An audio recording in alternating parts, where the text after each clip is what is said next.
أعوذ بالله من الشيطان الرجيم. بسم الله الرحمن الرحيم. ولقد كذب الذين من قبلهم فكيف كان نكير. أولم يروا إلى الطير فوقهم صافات ويقبضن ما يمسكهن إلا الرحمن إنه بكل شيء بصير. أمن هذا الذي هو جند لكم ينصركم من دون الرحمن إن الكافرون إلا في غرور. آمنت بالله. صدق اللہ العظیم. دوستو، سورۃ الملک کی آیت نمبر 18 سے لے کے آیت نمبر 20 تک تلاوت کی ہے. دعا ہے اللہ رب العزت ہم سب کو قرآن مقدس پڑھنے، سمجھنے اور اس پہ عمل کرنے کی توفیق عطا فرمائے. جتنے ہی دوست احباب اس درس قرآن میں شریک ہیں، اللہ رب العزت کی بارگاہ میں دعا ہے ہم سب کے لیے، خصوصاً ہمارے والدین کے لیے، ہمارے اساتذہ کے لیے اور حضور کی ساری امت کے لیے اس درس قرآن کو اللہ رب العزت بخشش اور مغفرت کا ذریعہ بنائے.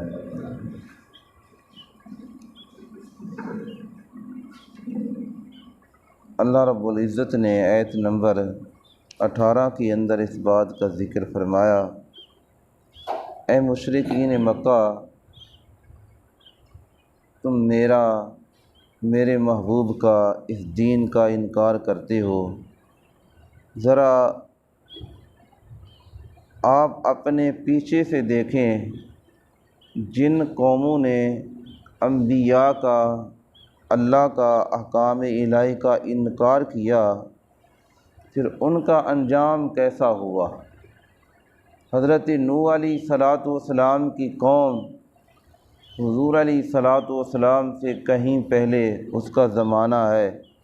تو جس وقت اس قوم نے حضرت نوح علیہ السلام 950 سال اس قوم کو دعوت دیتے رہے، تبلیغ کرتے رہے، وہ قوم نہ مانی، تو پھر کیا ہوا؟ فلڈ کی صورت کے اندر پھر عذاب اس قوم کے اوپر آیا. پوری دنیا کے اندر وہ تباہ و برباد ہو کے رہ گئے. حضرت لوط علیہ السلام کی قوم کو دیکھیں، اپنے نبی کی بات کو نہ مانا، احکام الہی کا انکار کیا، تو فرمایا ان کا انجام کیسے ہوا. اور قوم عاد کو دیکھیں، اس قوم کے اوپر عذاب کیسے آیا. تو اسی لیے حضور علیہ السلام تمہیں جو دعوت دینے کے لیے آئے، تو آپ ان کو جھٹلائیں نہیں بلکہ ایمان لیں، اسی کے اندر تمہاری کامیابی ہے. تو اللہ پاک نے فرمایا وَلَقَدْ كَذَّبَ الَّذِينَ، بے شک جن لوگوں نے جھٹلایا، من قبلہم، ان سے پہلے. اے مشرکین مکہ، تم سے پہلے جن لوگوں نے جھٹلایا، انکار کیا، فَكَيْفَ كَانَ نَكِيرٌ، بس ان کا انجام کیسا ہوا میرا انکار کرنا. رب سب سے طاقتور ہے، یہ اس کی مہربانی ہے کہ اسے ہر انسان کو اللہ ڈھیل ضرور دیتا ہے، لیکن اس کے علم میں ہے، اس کے سامنے ہے. یہ کوئی انسان نہ سمجھ لے کہ ہاں کہ میں رب سے چھپ کے اپنی چلاکی کے اندر، ہوشیاری کے اندر سب کچھ کر رہا ہوں. نہیں، انسان کی ہوشیاری یا چلاکی یا عقل مندی یا ذہانت یہ کام نہیں کرتی. یہ اللہ کی پھر بھی رحمت ہے کہ اسے مہلت دیتا ہے، یہ بات آ جائے. تو اسی لیے اللہ پاک نے فرمایا اس آیت کے اندر کہ ان کا انجام کیسے ہوا جنہوں نے انکار کیا. اس سے دوستو ہمیں سبق حاصل کرنا چاہیے، چاہے یہ آیتیں کفار کے لیے ہیں. اے مسلمانوں، تم نے احکام الہی کا مذاق نہیں اڑانا، اللہ کے احکام کے اوپر عمل کرنا ہے. آج مسلمان ہم ہو کر لا الہ الا اللہ کا اقرار کرتے ہیں، اس کے باوجود احکام الہی کا ہم انکار کر دیتے ہیں. ہمیں اللہ کے احکام کی انکاری کی پرواہ نہیں ہوتی، ہمارے سامنے شریعت کا مذاق ہوتا ہے، ہم خاموشی کے ساتھ گزر جاتی ہیں کہ نہیں کوئی بات نہیں۔ تو میرے بھائی اسی لیے ہر انسان کا یہ حق بنتا ہے کہ احکام الہی کے اوپر عمل کرے۔ آگے اللہ پاک نے فرمایا، یہ اللہ ایک نشانی بتا رہا ہے، اپنی طاقت بتا رہا ہے۔ فرمایا ذرا یہ دیکھیں، اولم یروا الی الطیر، کیا تم نے نہیں دیکھا پرندوں کو، فوقہم اپنے اوپر، یہ اڑ رہے ہیں تمہارے اوپر، یہ پرندے فضا کے اندر اڑتے ہیں، تو ان کو یہ پروں کے اندر طاقت کون دے رہا ہے؟ فضا کے اندر انہیں کون اڑا رہا ہے؟ فرمایا پھر صافات و یقبض، فرمایا جب وہ اپنے پروں کو پھیلاتے ہیں پھر پروں کو سمیٹ لیتے ہیں، اس سے ایک اور جو ہوائی سفر ہے ہمارا فضا کے اندر، جو جہاز کے اندر بیٹھ کے چند گھنٹوں کے اندر دور دراز پر ہم پہنچ جاتے ہیں، شہروں کا سفر کرتے ہیں، تجارت کا سفر کرتے ہیں، اللہ ہر ایک کو مکہ اور مدینہ کا سفر نصیب فرمائے۔ ان پروازوں کے اندر بیٹھ کے آپ جاتے ہیں تو جس وقت وہ جہاز اڑتا ہے اس کے جو 7 پر ہیں وہ کس طرح ہیں؟ فرمایا یہ پرندوں کو بھی طاقت وہی رب دے رہا ہے اور ان کو بھی طاقت تمہارا رب دے رہا ہے۔ انسان کے اندر اگر ذہانت آئی ہے کس نے دی ہے؟ اس کو جوڑنے کی، اس کو اڑانے کی، فضا کے اندر سفر کرنے کی کس نے طاقت دی ہے؟ کس نے ذہانت دی ہے؟ کبھی تم نے سوچا ہے کہ یہ جہاز کتنا سفر کرتا ہے، پھر اس کے اندر کتنا وہ وزن ہے، انسان بیٹھے ہیں، تجارتی سامان تمہارا جہازوں کے اندر آ رہا ہے۔ تو فرمایا یہ حالانکہ وہ ایک لوا ہے اور نہ وہ زمین کے اوپر ہے نہ آسمان کے اوپر ہے، درمیان کے اندر اڑ رہا ہے، تو فرمایا یہ طاقتیں تمہیں کون دے رہا ہے؟ یہ اللہ کی طاقتوں، اللہ کی نشانی کے اوپر تم غور نہیں کرتے؟ اولم یروا، کیا نہیں دیکھا الی الطیر، ان پرندوں کو، فوقہم جو تمہارے اوپر اڑتے ہیں، صافات و یقبض، فرمایا پروں کو پھیلاتے ہیں اور کبھی پروں کو سمیٹ لیتے ہیں، ما یمسکہن الا الرحمن، ان کو فضا کے اندر کس نے تھام رکھا ہے؟ یہ آپ تیز سواری کے اوپر بیٹھیں، میں آپ کو ایک گھوڑے کی مثال دیتا ہوں پہلے وقتوں کی، تو ہر آدمی گھوڑے کے اوپر سوار نہیں ہو سکتا تھا، اس کی جس وقت وہ چلتا ہے، تیز دوڑتا ہے، تو آدمی اپنے آپ کو برقرار نہیں رکھ سکتا۔ تو فرمایا اسی طرح اس کو کون تھام رہا ہے؟ کس نے اس کو روک رکھا ہے؟ فضا کے اندر وہاں ہوا بھی ہے اور تیزیاں بھی ہوا کے اندر آتی ہیں، آندھیاں چلتی ہیں، تو فرمایا ما یمسکہن، کس نے انہیں روکا ہے؟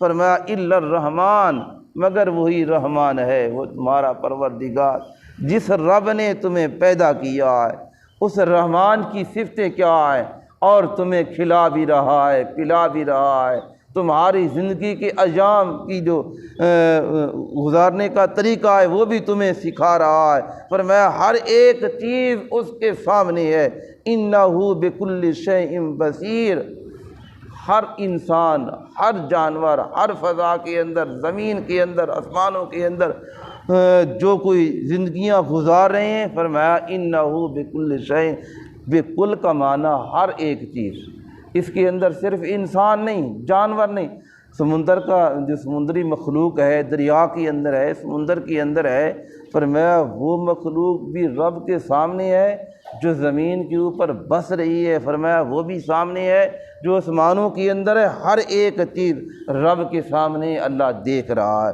تو فرمایا امن ھذا الذی ھو جند لکم، کیا ہے تمہارے پاس کوئی ایسا لشکر کہ جو تمہاری مدد کرے، ینصرکم، جو تمہیں مدد کے لیے آئے، تمہاری مدد کرنے کے لیے وہ کوئی ایسا لشکر ہے؟ اس لیے اللہ پاک نے یہاں جند اللہ کا لفظ فرمایا لشکر۔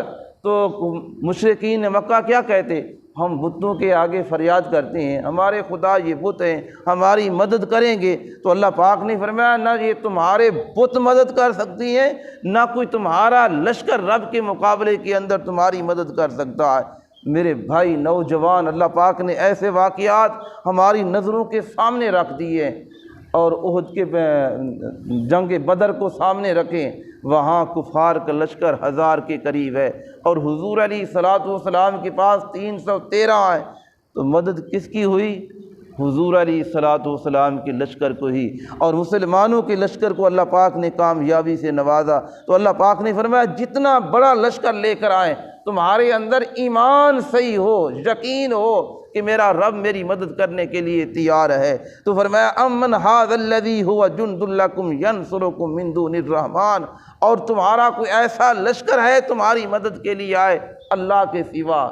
تو ہمارا مسلمانوں کا سہارا کون ہے، آسرا کون ہے؟ وہ اللہ کی ذات ہے، لیکن بشرط اس کے لیے کیا ہے کہ اندر سے کھوٹ نہ ہو، اندر سے سچ ہو۔ باہر سے آپ اپنا لباس اچھا بنا لیں، شکل و صورت اچھی کر لیں، لیکن اگر اندر سے کھوٹ ہے، حضور علیہ الصلوۃ والسلام کے پیچھے منافقین نمازیں پڑھ رہے ہیں، حضور کا دیدار بھی کرتے ہیں، لیکن کچھ حاصل نہیں ہوتا۔ وجہ کیا ہے؟ ظاہری طور پر تو سب کچھ ہے، لیکن اندرونی طور پہ وہ مخالفت ہے۔ تو اسی لیے اللہ پاک نے فرمایا من دون الرحمن، اور تم اس رحمان کے مقابلے کے اندر تمہارا کون سا لشکر ہے جو مدد کے لیے آئے تمہاری مدد کرے؟ ان الکافرون، نہیں ہے کافر، الا فی غرور، مگر سوائے دھوکے میں ہیں۔